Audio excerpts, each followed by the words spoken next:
And let's try and sync the audio. 3, 2, 1.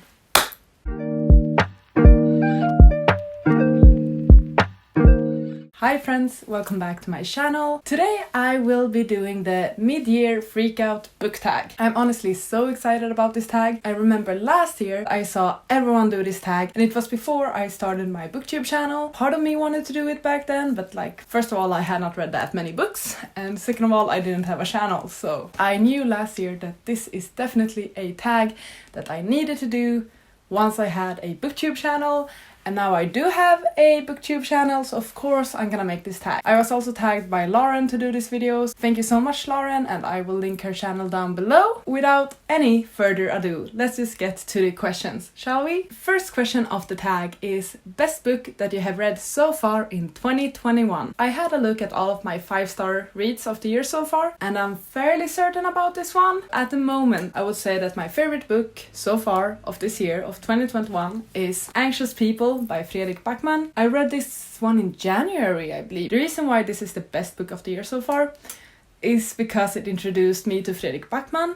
Fredrik Backman is a Swedish author. I typically don't read Swedish authors, at all. Reading Swedish books in school kind of ruined Swedish authors and Swedish books for me. But since Anxious People were the runner-up for the best fictional book according to Goodreads of 2020, I was curious to read it.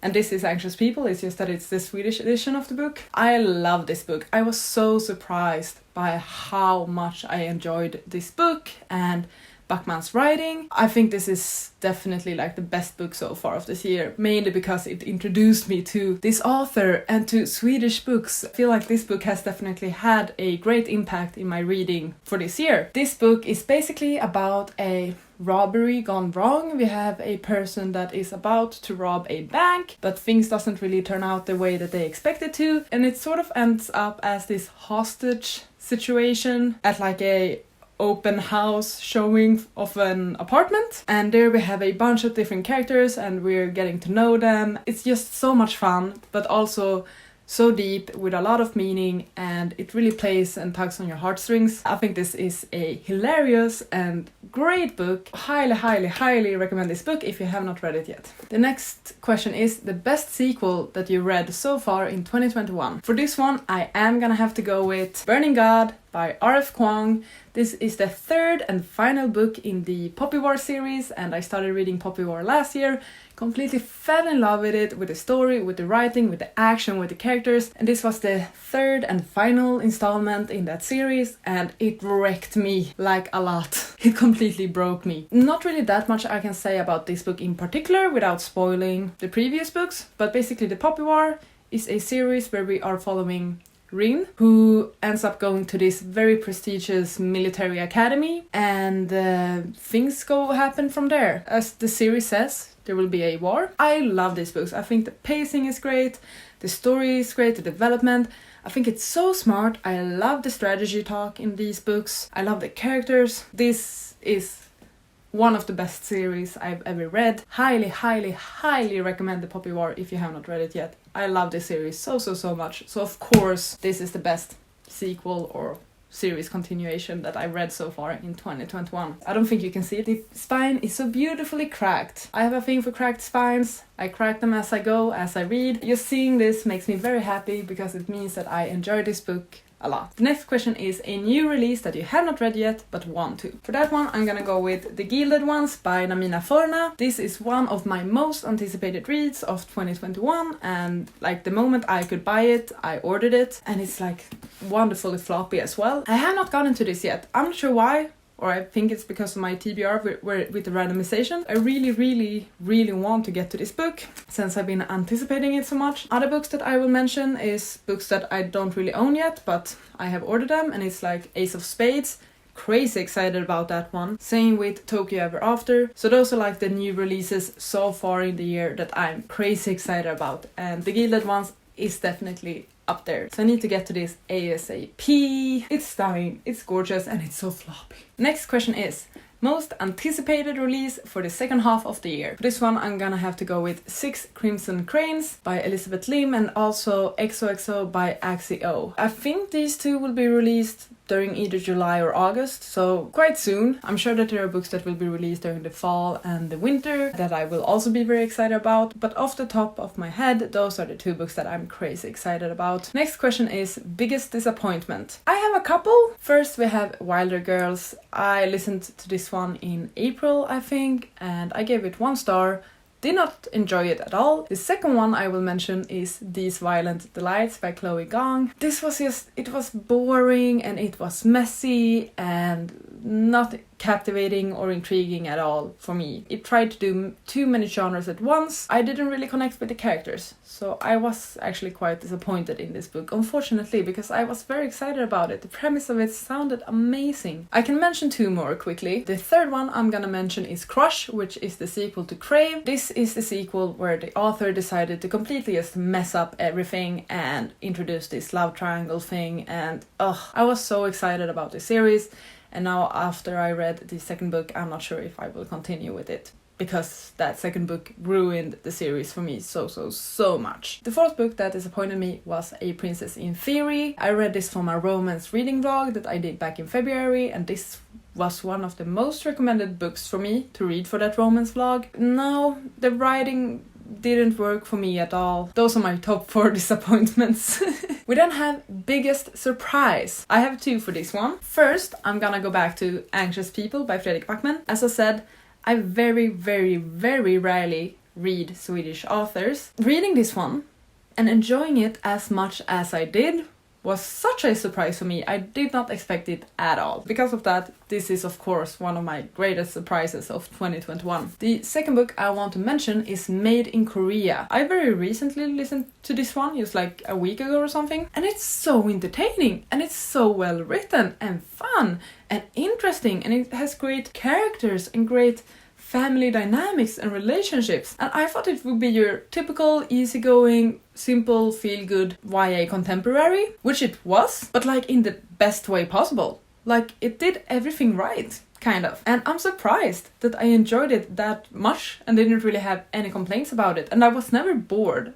I was very intrigued. I always wanted to continue to listen to it. Very surprised by how strongly and greatly I enjoyed Made in Korea. Next question is favorite new author. As you might guess, I'm gonna go with Fredrik Backman, the author of Anxious People, of A Man Called Ove, of Beartown, and many more. I'm currently reading Beartown, so I'm on my 3rd Fredrik Backman book of the year. I first read Anxious People, and then I read A Man Called Ove, and now I'm reading Beartown. Every book so far has been a 5-star for me. In one single page, Fredrik Backman can make me cry, laugh, like repeatedly. I'm getting whiplashes from all of the emotions that Fredrik manages to stir up in me when I'm reading his books. They are incredible. There's so much like heart and soul in them. I recognize myself, I recognize my family, I recognize my friends, people I know. I recognize so many of the characters in his books. I think they're incredible. I think they're amazing. I have a new goal in life, which is to read every single book that Fredrik Backman has ever written. He truly is, I'm fairly certain, my new favorite author of all time. Yeah, he's definitely up there, which is insane. I never thought that a Swedish author would be a favorite author of mine. Oh, how the turntables have turned.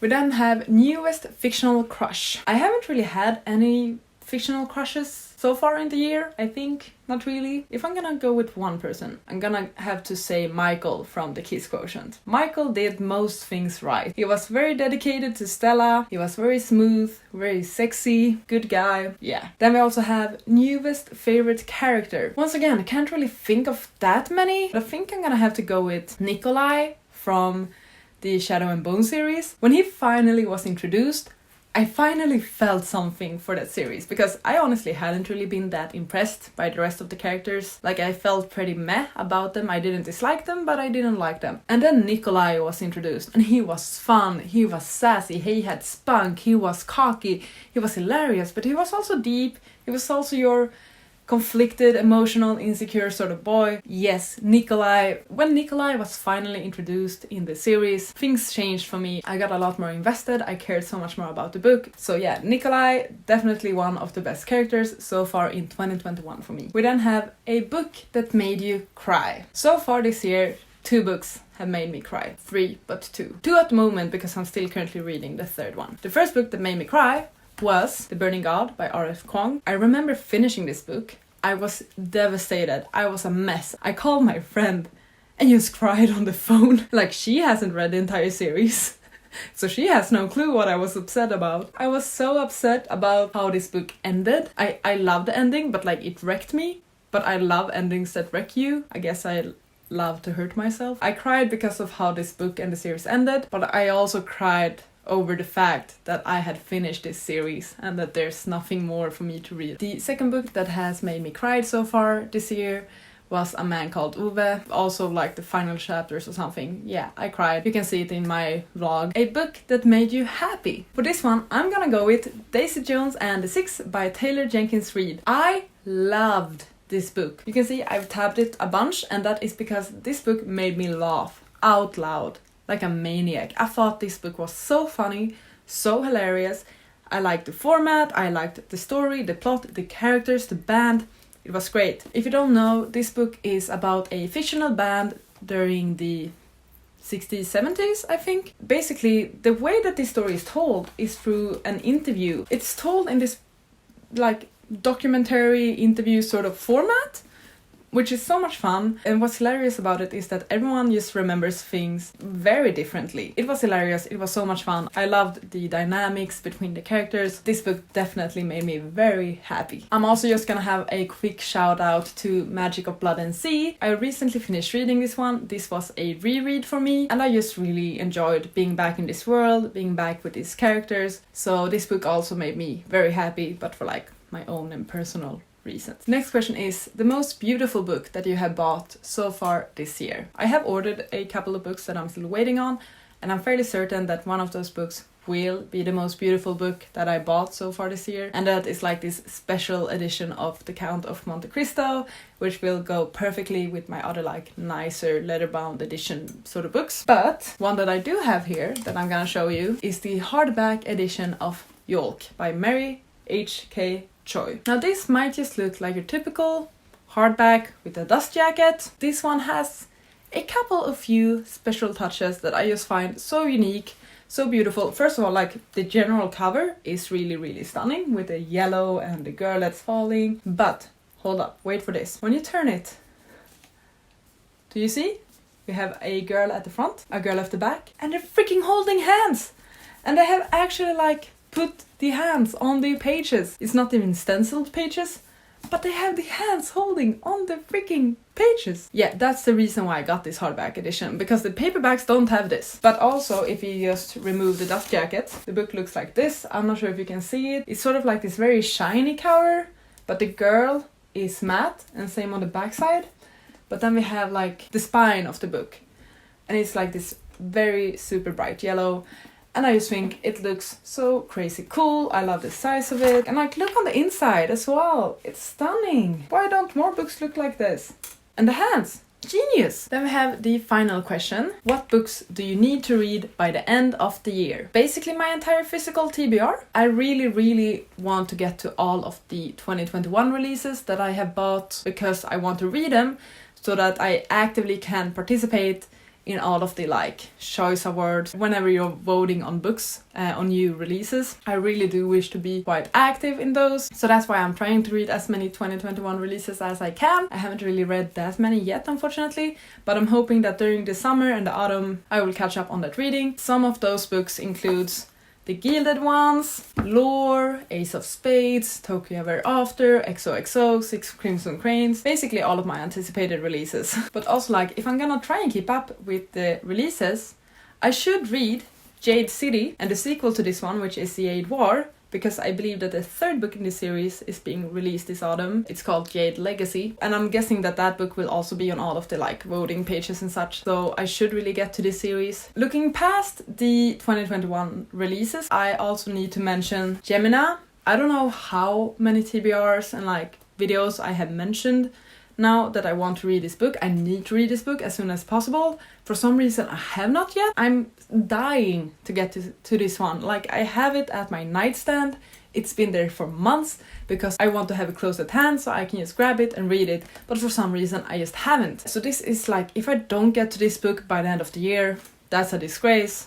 I should not be allowed to keep this channel. I should not be allowed to purchase any more books. I need to get to this one. Like, I've been talking about it since January. Another book that I just really badly need to get to as soon as possible is this book by Nora Roberts. I believe it's called Birthright in English. This is the Swedish translation, so it's called Skuggor från det förflutna. I got this for Christmas from my mom, and she really wants me to read this one. She keeps asking me if I have read it yet, and every time I have to disappoint her and say no, because I've been prioritizing other things. I want the people who buy me books to know that I'm actually reading those books. I don't want to disappoint my mom, so I really should read this. I'm planning on getting to this during the summer. I think this will be a good summer read. So that has sort of been my excuse when my mom has asked me if I read this book, and like, no, I'm waiting for the summer. I think it will be a good summer read. So I really should read this one.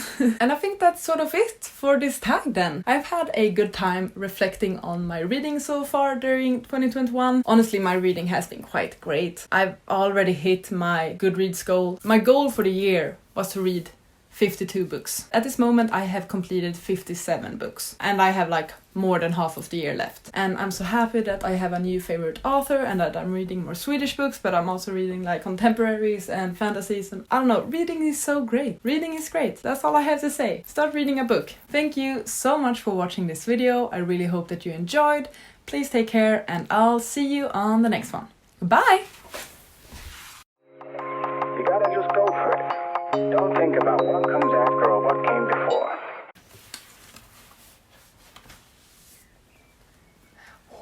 Look at me, I'm not dropping books. This is called character development. It's like I'm working out. Ooh, that's a sexy stack though.